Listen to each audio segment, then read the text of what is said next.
following video is a copyright production of the Arkansas Association of High School Officials. Visit our website at AAHSO.com. The Arkansas Association of High School Officials, we're helping good officials get better. Technical assistance provided by Dax Hill, Greg Downham, Tyrone Blanks, and George Demetrio. Our video editor is Kenny Sanders. Our executive producer is Walt Coleman. I'm your host, Todd Allen. Tired of reading line after line of the National Federation of High School Rulebook and still not learning the rules? Let me recommend to you the Reading Study Guide to the NFHS Football Rules. It's written in concise and easy to understand language, and it's practical. It helps you understand how the rule applies to the game, and that makes you a better football official. The Reading Study Guide to the NFHS Football Rules. When you're through learning, you're through. The game keeps getting faster. The players keep getting bigger. I just want to get better. Expand your rules knowledge. Computer-generated animation gets you on the field where you need to be. GetItRightTraining.com. Get your game to the next level. Before we get started, I want to review last week. We talked about the free blocking zone. It's just being the rectangular area extending laterally 4 yards either side of the spot of the snap and 3 yards behind each line of scrimmage. This is in 2.17.1. Now, players in the free blocking zone when any part of his body is in the zone at the snap. Now, GetItRightTraining.com provides us this graphic. Look, we're right overhead, and you can see the box. They're extending 4 yards either side of the spot of the snap and 3 yards behind each line of scrimmage. These players are all in the zone. Now we go to this shot and look at this player, and here's a block below the waist. Now, one of the requirements for blocking below the waist is not only do the players have to be in the free blocking zone, but they also have to be in the line of scrimmage, as these two players are. You see, this block comes out, and low, these two players were both in the blocking zone, were both on the line of scrimmage, and this is a legal block. Anything other than this would be an illegal block, which brings us right to these plays. Let's take a look. This particular play offers us a couple of different things to look at in our training video. The first thing I want to look at is the ball is at about the 42-yard line, and the camera is set up at about the 50, so we don't have a great perspective on what we're looking at as we look down the line from this position as the line judge and this position as the head linesman, what exactly that they can see. We don't have a great position. We can see some of the stuff. So what jumps out at me on this formation right off the bat is the position of these two players relative to the position of the center and these two players on this side. The players at the top here are clearly, these two guys right here are clearly on the line of scrimmage, because the line of scrimmage is just for these players is they have their helmets have to break the waistband of the center. So they're clearly on the line of scrimmage. These two players are highly suspect. And whether we actually rule this as a foul or not, and let me just tell you what our philosophy is for these line of scrimmage officials is you got to work all night to get these formations legal. So if you're looking as a line judge here and you're looking into this direction, if between the helmet and you can see this behind the center, there's a gap, then this is a penalty without a warning. If their head is basically not reaching the waistband of the center, but you can't see behind the rear end, then what I would want for us to do here is just to issue a warning to these players.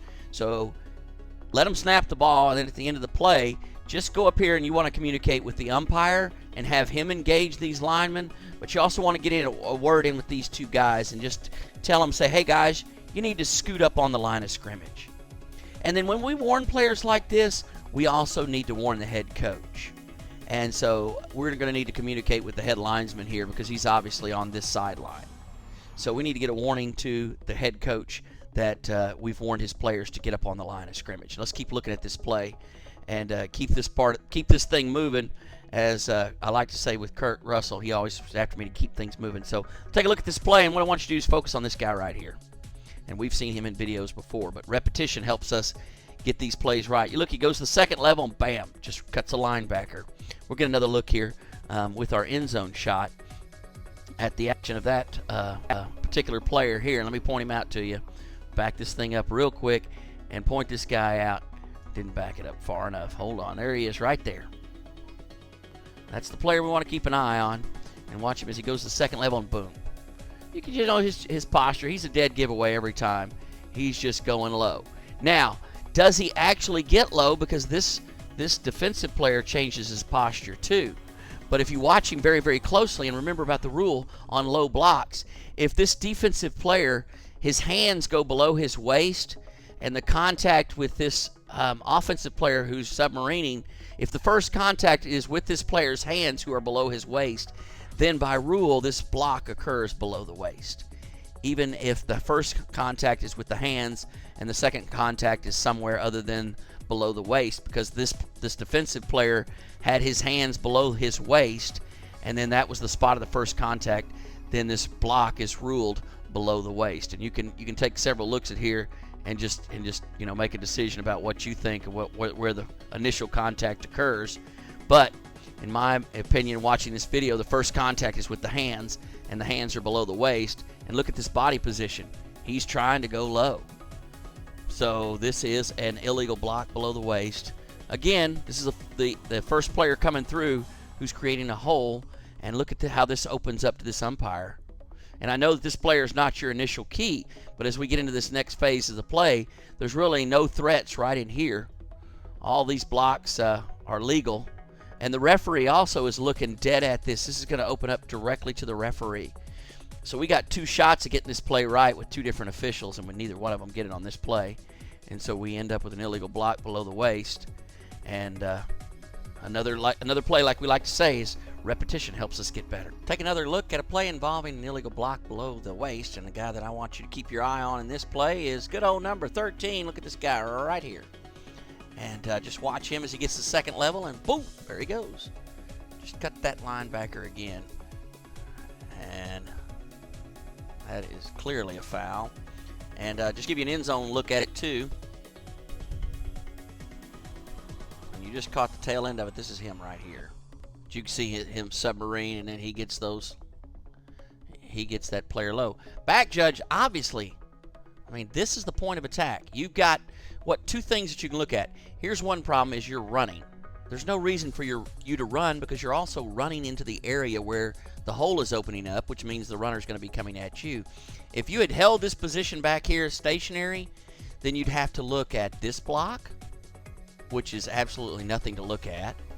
And you'd have this block, which you've also got the referee's going to be looking at this block. And you got a line of scrimmage official looking at that block. So the referee, I would expect you to have good perspective on this play right here. And the back judge, this is your key. This is the guy you should be focused in and watching. And it looks like your head is that way, but you missed this obvious illegal low block in the second level. Next play is going to start off a little bit different, because I want to give you this view, because what I like about this view is the position of the back judge. If you see him relative to the logo, he's in the middle of the field.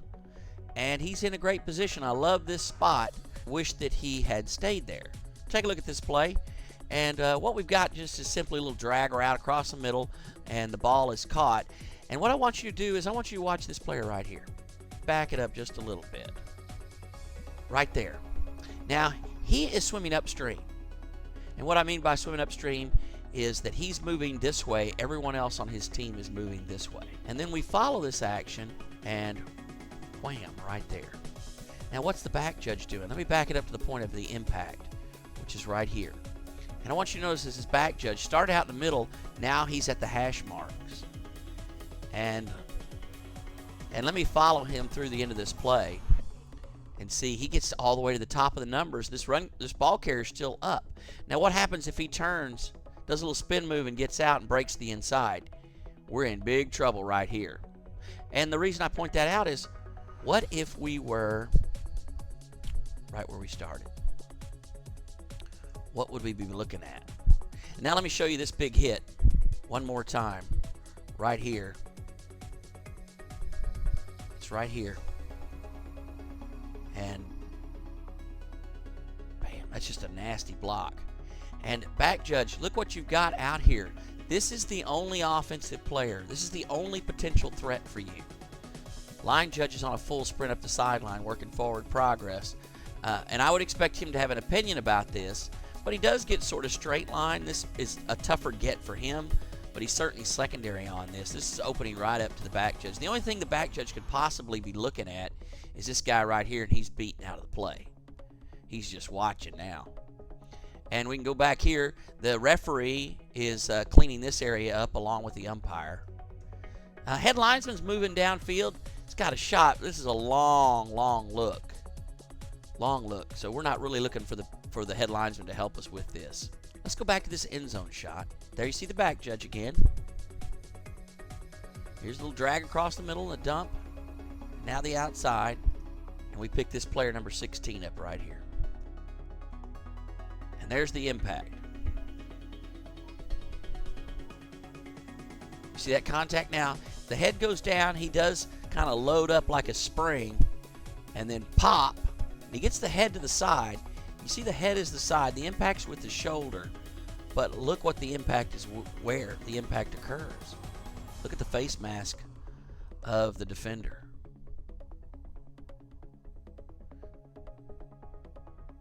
That contact's right on the face mask, the lower part of the face mask. And this is a targeting foul. And we don't pick it up. And then a borderline taunt there with the fist pump as he knocks him to the ground. That's a nasty block, high velocity, high impact, and it's just too high. There's no launch there, although he's about to. He does get both his feet off the ground, but he's just springing up and for the impact there. I wouldn't call this a launch. Head is off to the side. Impact with the shoulder on the face mask. This is a targeting foul, and we would have supported this as an ejection. This is an ejectable offense. This is what we want out of the game. Something that's been a common thread in these plays we've watched over the course of the series this year is when we have these big misses like this, they all start with mechanical breakdowns. What exactly are mechanics? Mechanics get you in the right spot to rule on the action that you need to see. The right spot for the back judge on this play is right where he started.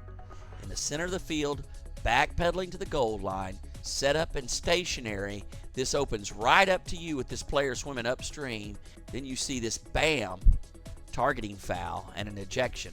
Player number 16. Now let's compare that previous play with this play, which I think is pretty interesting. It has some of the same elements, and it's different because it's a kick play, but some of the same elements are the fact that we have this player who catches the ball now and runs across the field and then heads down the sideline. So that gives us the opportunity to set these plays where players are swimming upstream.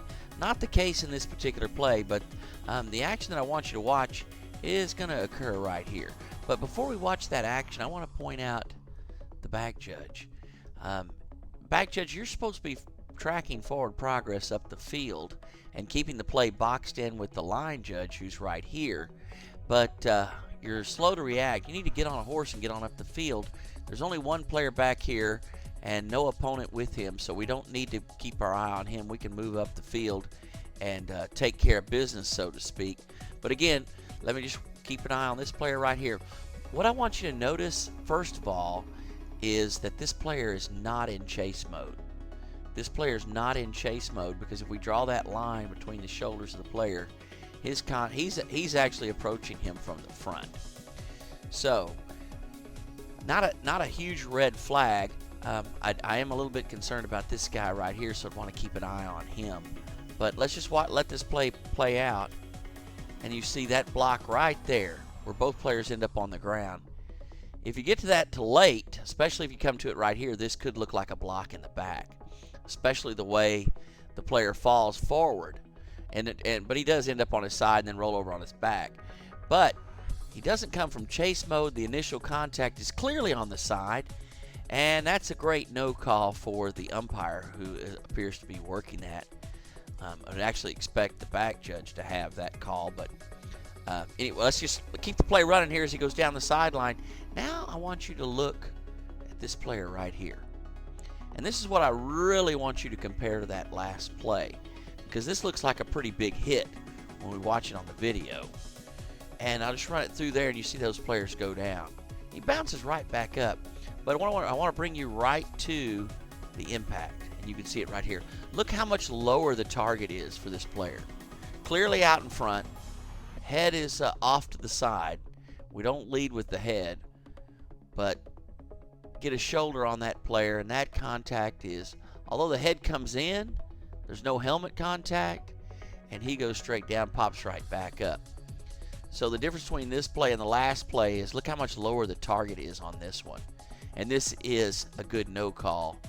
This is a legal block. We've still got an active runner on the sideline. I do believe that he steps out of bounds right as this action takes place. But if I run it back at full speed, you're going to notice that none of the opponents of either team are slowing down this play. So just watch it at full speed. Perfectly legal block and a correct no call for a potential targeting foul or unnecessary roughness foul as the play ends. That is it for this week's training video, and a big week coming up as we start conference play. Some more hot weather in store, so we're going to be cognizant of the hydration breaks that we need to take. Get yourself hydrated, get ready to go out and work. Don't wait till Friday afternoon to do some things to get yourself physically ready to work the games. Coming out later this week, a play bulletin on sportsmanship. So we're going to revisit that and try to develop everybody into working in the same manner with the most consistency that we possibly can this week. And as we head into conference weekend for the rest of the year, my motto is make it big. Don't be overly technical. And you go out there and see everything you call, but don't call everything you see. Until next week, Todd Allen saying I hope to see you on the field really soon.